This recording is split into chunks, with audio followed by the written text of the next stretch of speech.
What's your relationship like with your own sexuality? Might sound kind of weird if you never thought about it or said it to yourself. Most of us as guys, we were trained or still are trained, whether we're 20s, 30s, 40s, 50s, and beyond, by porn. Which it can be a very convoluted relationship with our sexuality, how we think we're supposed to be, what we think women want, what we actually want in women, probably valuing things that we don't actually value as much as other things, but our values get confused because we see what we see in porn. And it's an interesting time to be alive, many different ways. It's probably one of the weirdest times and one of the best times, if not the best time, to be alive on planet freaking Earth. Right now, think about this, you can be totally addicted to porn. When I was a kid, I had to go on LimeWire and download shit for 3.5 days, and it could be I could download it, finally get some porn when I was 15 or whatever it was, and then it was in Japanese. I still watched it until the next one came. But now you live where you don't have to do that, And if you're 40, you can remember. If you're 30, you have no idea what I'm talking about. If you're 20, you've had a cell phone pretty much your whole life. But we live in a time where you can be addicted. And a thing that's funny about a phone, because we see someone else on it in the store, in the whatever, it's like, oh yeah, look, they're just wasting their time on their phone. But a funny thing, and I've been calling myself on it much more and catching myself, we don't think we look as stupid or as goofy or as, maybe, let's use better language, caught in a spell when we do it, because what we have to do is so important. But you can have that for a convenience for stuff you actually serves you to look at, or we can get trapped and addicted like a crackhead to porn. Ask me how I know. You've been there, I've been there. Not anymore, but I have been there in the past. And on the other hand, you can go online, you can go look up things about conscious sexuality, semen retention. You can mix tantra, which actually isn't really that much about sex. It's about 95% about enjoying your life, having fun, being present, and sex is a little part at the end. You can mix this tantra with BDSM and do some kind of thing. You can create your own hybrid, your own soup, where you get the water from one place where they distill the water, get the grass-fed beef from somewhere else, get the organic celery from somewhere else, and make your own soup. And there's so much options and so much possibility that a lot of times we don't think what's next, or it's easy to fall into something that's comfortable. I've lived in Medellin, Colombia the last 10 years. It's easy to get lost in women here. Ask me how I know. My first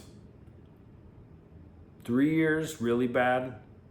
The next 2 years, so there was super crazy, then 2 years of moderately crazy, then a hard stop on this isn't gonna work. After a sex club breakup at 3 a.m, it made me reevaluate some things. Kind of like going to jail. In a way, I didn't go to jail, but yeah, caused me to look at things differently, look at my own behavior. But we live in this time where we can pick all these different things, and it can be overwhelming, or it can be easy to fall back into, hey, I read The Way of the Superior Man, and it's something about ejaculating consciously, and I should do this. Or, I'm gonna go, but then there's this porn thing, or I like strip clubs. So it's easy to get lost. It's been easy to get lost when I was younger here in Medellin, Colombia. It's easy to get lost in cities like Miami when you have money. Some cities in America, it's harder. In the near future, it will be easy to get lost with whatever AI porn turns into and sex robots. There will be dudes that stop having sex with real women and have 4 robots at home. That will be a reality probably by 2030, maybe sooner. So what's your relationship like to your sexuality? And maybe you've heard that question before, or maybe you're just hearing this for the first time. How do you perceive that energy, this life force energy?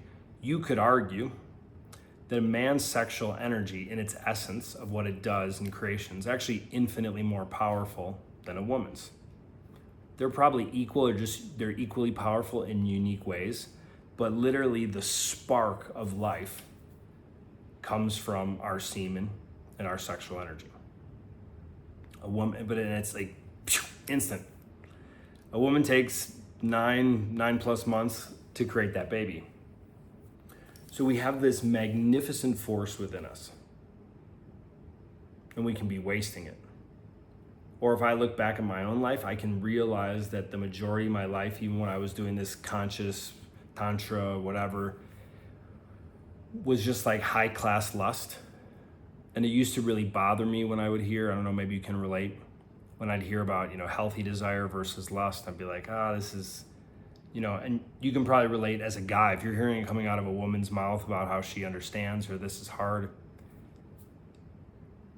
There's very few, I can think of a couple where I go, that woman gets it. But I think it can be very hard for us as guys to understand that the woman understands. I know a lot about the different cycles of women, about menstruation cycle, about luteal phase, about this, that, ovulation. I've never had a period, so it's a bit different. I'm never gonna have one. Even if in 2028 they have some new technology, I don't wanna go there. They say this year is the year of the horse, the year about going fast and really embracing your power. As you're thinking about now, what is your relationship like with your sexuality? What do you want it to be like? Like, what if you could up-level a whole new level of power of how you carry yourself and carry that energy, and it's felt? Think of it this way. I'm gonna use a super weird metaphor. Super weird, but it'll make sense. If a woman gets breast implants, she instantly gets attention like the next day, assuming she, let's say, or whatever, till it's healed. She instantly is perceived differently. For men, the equivalent of that would be money, wealth, power, which a guy who knows he has, let's use a big number, not a million, $100 million in the bank, he navigates the world different as he moves around.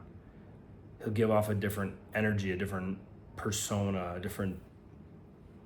you can like smell that in a room. So the equivalent of a woman having cosmetic surgery like that, where she gets attention based on her physical attributes, for men it would be financial. Like if a guy could have surgery energetically, so he's perceived like he has $10 million, a lot of us would have that surgery. And what is it being perceived? It's being perceived as having power, of having abundance. What if you could actually energetically give yourself that procedure, that surgery? That there's a level, whatever level you're at, there are levels far beyond that. I know where I'm at. I know there's new shit I'm gonna figure out soon. I'm single right now. I can think of in the last 5 years, a couple women I dated where I went way deeper into sex. One relationship was really short, some were a bit longer. So I know when, with my next girlfriend, future wife, there's a whole nother level than the stuff I've scratched and seen, and I've seen more than most. And also, I know there's another level. So what if you could be like energetically yoked? And the other thing is, semen retention by itself is kind of old, and what I've found, again, ask me how I know, because I did it wrong. I was doing it wrong, of doing it this forceful way, of creating all these internal conflicts. I tracked every ejaculation for 4.5 years. I have a video about it. But you could be energetically yoked. And it's very different when we get to a point as we evolve where we start to do our practices really, really, really for us. Like, you go to the gym, you like the girls noticing you're in better shape, but you get to a point where you kind of almost, you just like don't give a fuck. It just feels good. Going to the gym is just like part of who you are. I used to want to have an open relationship years ago, and I got to a point where I decided, no, that's not the best path for me, but I hadn't made peace with it. I didn't really want an open relationship. I wanted one wife and many lovers or girlfriends, and her to be cool with that, or have multiple wives. That was my plan. Honest to God. Live in Colombia, have 4 wives, live in a finca, and that was my plan.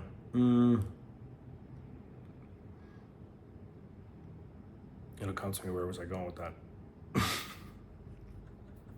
Okay. We can have these things that we think are a certain way, right? And turns out they're not. And the way we think we are with our sexuality, just like I thought I wanted that back then. Got it. Thank you, unconscious mind. Is that there's something more that we're here for. And for me, I got to a point where I was like, I don't think I want the open relationship thing. And I'm like, but I'm gonna be with one woman the rest of my life.